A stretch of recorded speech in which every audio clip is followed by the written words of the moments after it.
Hello, welcome to Life Skills Green. Again, today I have come up with a new English vocabulary lesson. So let's begin. Number one word is tingle. Tingle means a prickling sensation. Number two, mingle. Mingle means to mix. Number three word is jingle. Jingle means the sound of coins, bells, or any metal. Number four is shingle. Shingle means one or alone.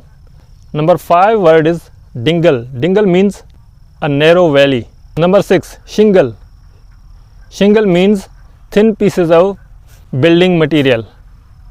Number seven, bingle. Bingle means minor collision or accident. Number eight, cringle. Cringle means a small hole or eyelet for threading a rope. Number nine word is swingle. This word means a kind of wooded tool. I've got number 10 and the last word wingle. This means to walk unsteadily, wobbling and laughing. I hope you have learned some new words and their meanings. Thank you. See you next time.